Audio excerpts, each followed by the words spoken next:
Our special guest today it is our very own boss, Joel Baird. This is our boss man. This is our boss man.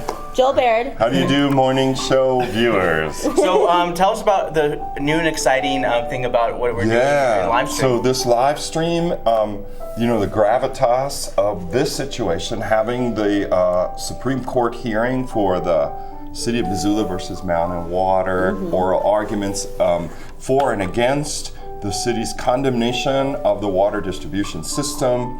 It's being heard before the Montana Supreme Court up at the University UC Center ballroom.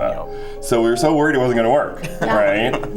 That we added a second layer of safety to success, and that is cellular bonding. We're bonding cellularly. Yeah, well, what is that? We were talking about this when we first got the Teradek as well. That's right. We just use the cell phone service rather than to rely on the shoddy internet that may or may not happen because we had an issue. And sometimes it's unfair to call them shoddy, but they're organizational issues with institutional networks, right?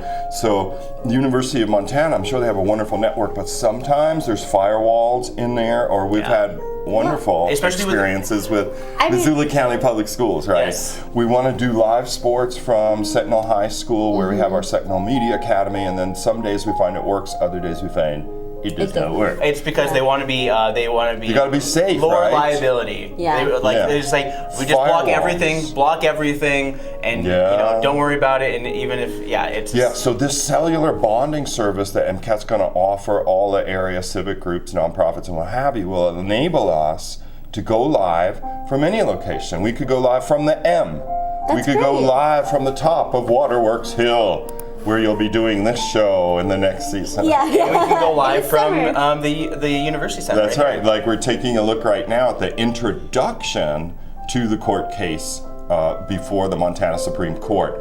So this is an educational opportunity too, right? The court is up in Helena. Our state is large, it's sparsely populated.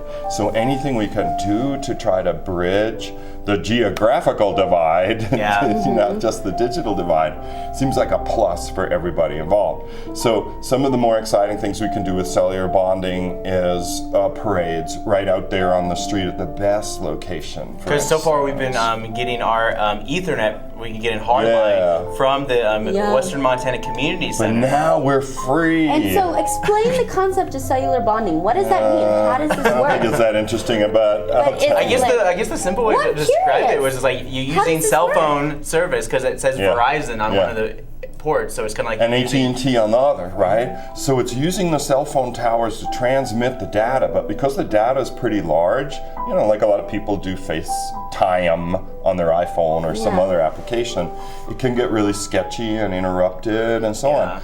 Using cellular bonding, it's a computer that juggles. So if it senses that one area is getting slow in transmission, it switches to the other one. If Verizon has a cell phone tower problem over here, it'll switch to AT&T over there. Oh, wow. So it hooks up, like most people have like one modem, right, on the computer. This one has 4. Wow. Because I remember That's that awesome. Last year we did a panel at the DoubleTree. They had no hard line. So it says like, okay, you must use the Wi-Fi. Yeah, but used by everybody else was using the Wi-Fi. Yeah, and it got overwhelmed, right? And and people complained, and we weren't able to successfully stream it because everyone else was on the Wi-Fi. Yeah, but something people in watching have to bear in mind is that every computer is a different reception problem. So for the Supreme Court hearing oral arguments that's going on right now, we've had a number of phone calls from people saying, I'm not getting it while we're looking at it.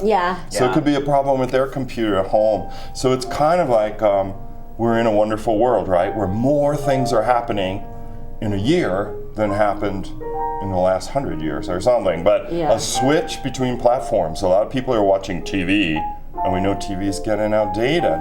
But when they go to their laptop or desktop and they want to use that like a television, there's some glitches in the system, so that's too bad. But I want to remind people of the success you guys had with Downtown Dance Collective, right? Yeah. That worked like a charm. I watched it from home. I was totally satisfied with it. Yeah. And yet, when I came to work the next day, there were like 3 or 4 people like, I didn't get it, your system stinks, and so on. Yeah. And they blamed us, but we were the successful messenger. Yeah, I mean, right? like I was constantly checking my phone to see if there was still a live stream. And you saw the live stream was perfect. I could hear it fine. And there were from like my phone. 400, 500 people tuned in. Yeah. Like hundreds of people tuned in. So like obviously, it has nothing to do with the amount of people watching it. There can be any amount watching it.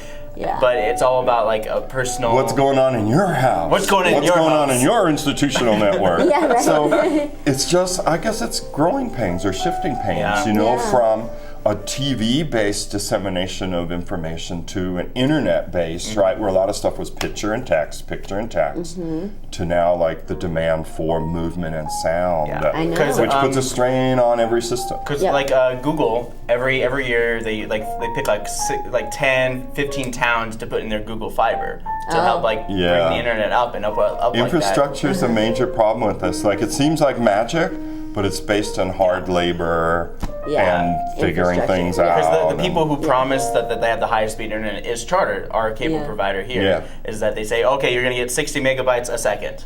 Yeah, that's right, downloading. And then of course uploading is another issue. Yeah. And we're uploading all the time from MCAT. Downloading is fast, uploading is so slow. Yeah, right? It really is. They may promise 60, just numbers, people could compare.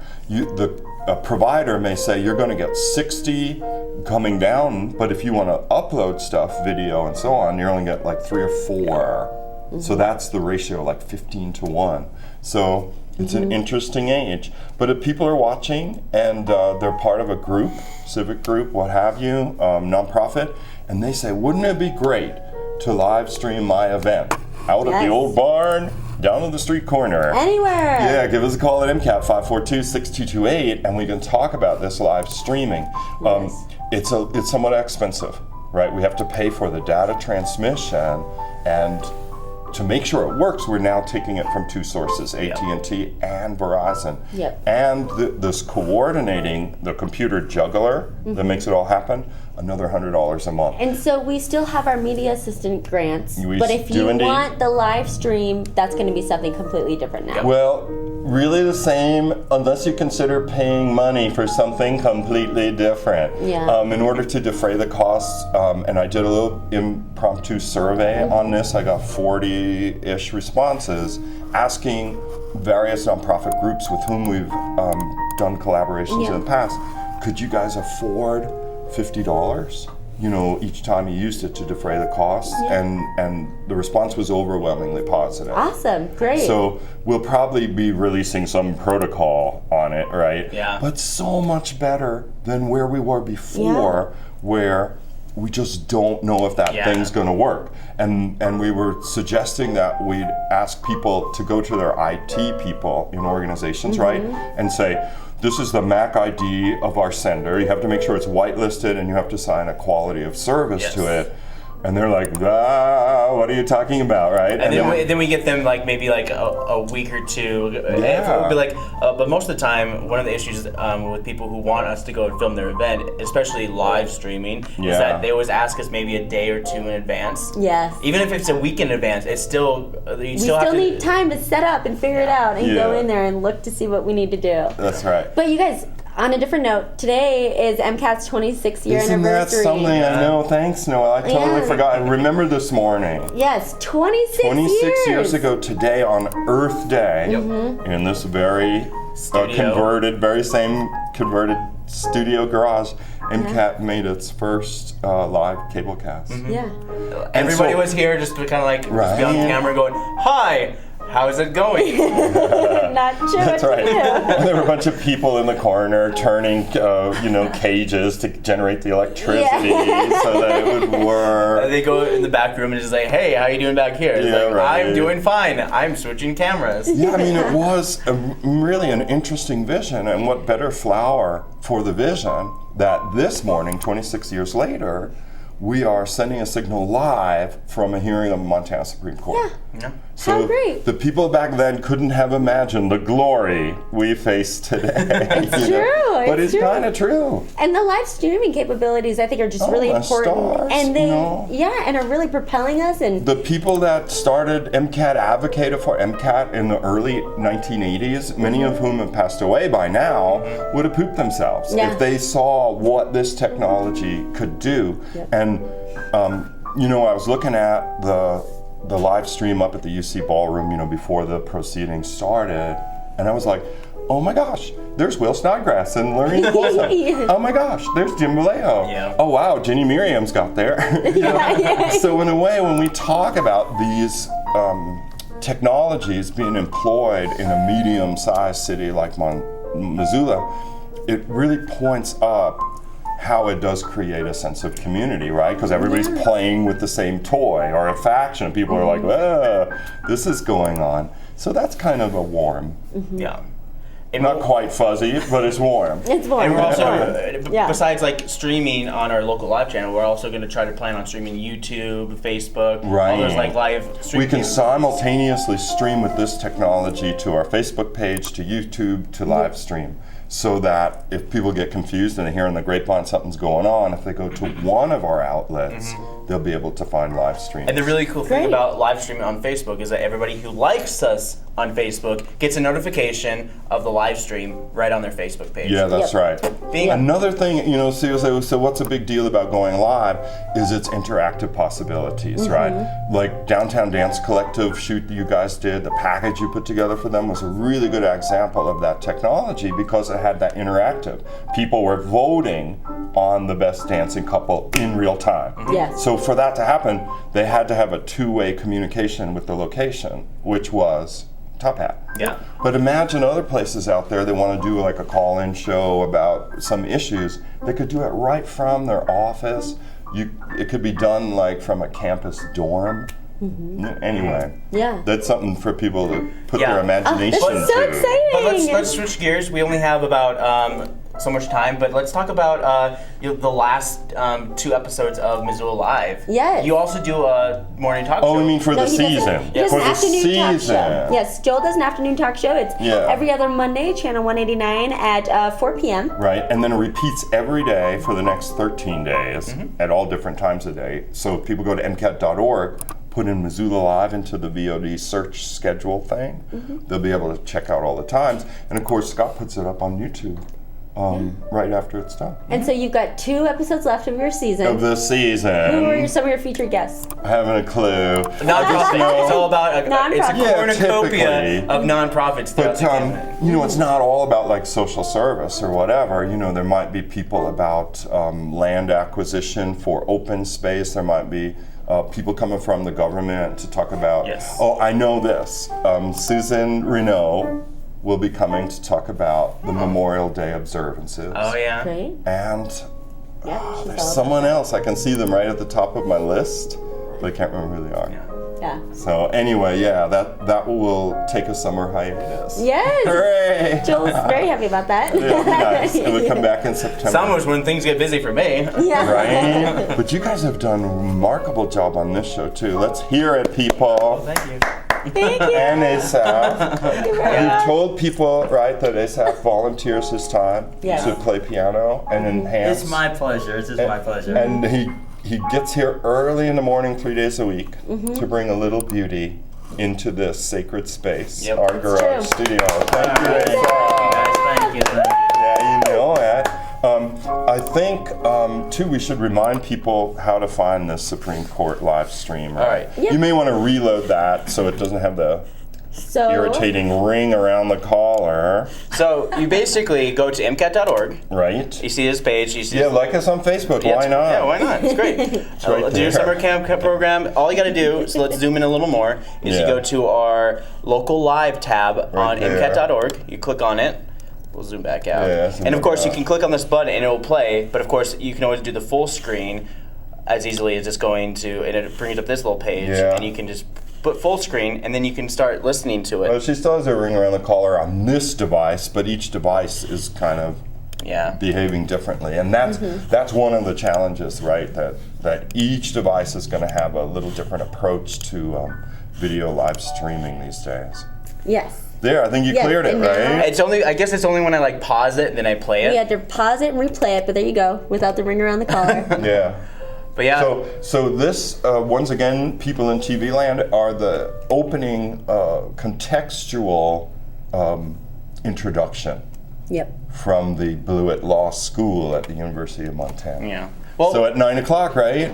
Yes. It will go on for 3 hours. 9 to noon, we'll hear what happens with the fate of our water company. We already have it, but now we have to take it back, right? Well, it's all over the place. it's not that complicated, but here's what's going on this morning in a nutshell. The city of Missoula, initiated condemnation proceedings against the water distribution company, Mountain Water. They really wanted to acquire it and say, we feel like the population is going to be better served if the city owns the distribution system. Right. So in order to use eminent domain and the condemnation procedure, you have to prove, in this case to a judge, that this takings for fair value, so you say, I want to buy it, I don't want to sell it to you, I'm going to make you sell it to me for fair value. And they say, no, get lost, I'm selling it to someone else. Yeah. And you're like, wait a minute, I will use my eminent domain. And so this case was argued in the 4th District Court before Judge Karen Townsend, and the city prevailed. Yep. The judge in this case said, I think your arguments for the greater public good are valid, and so I will support your motion towards condemnation and buying the system for fair value. The opposing side, the Mountain Water owned by Carlyle Group, said, no fair, I'm appealing this decision all the way to Supreme Court. which is happening in a few minutes, people. So the justices there will hear sort of a summary of all the arguments that were advanced in the 10-day period that MCAT provided live streaming for, right? And then MCAT again provided live streaming for the valuation. So first there was, can we buy it? Judge, yes, you can. Second, there was, how much should we buy it for? So and I may be misinformed, I think this hearing of oral arguments is to either affirm or correct or deny the Judge Karen Townsend's decision in the 4th District. Yeah. So it's only about the ability to buy, but not about how much it should cost. That may be already established. Yeah, haven't even already read in the paper is that Carlyle did sell the company to Liberty, just like that. Another complication, people. And then, of course, then they said in the paper that they were quoted saying it was like, "Hey, we're out of this. We're out of this, man. This doesn't involve us anymore because they sold it and just like, oh, it's like we have no like jurisdiction, no dog in the fight, and so on. Yeah, so the world of finance is extraordinarily complicated. Yeah. But if people want to watch it, it's going to be here all morning, right? Each side will talk for an hour, and then the time changes. I just can't remember. But we expect it to be on from 9 to noon. Great. All right, thanks. Yeah. Yeah. So Thanks you for guys having me, can you guys. Tune in.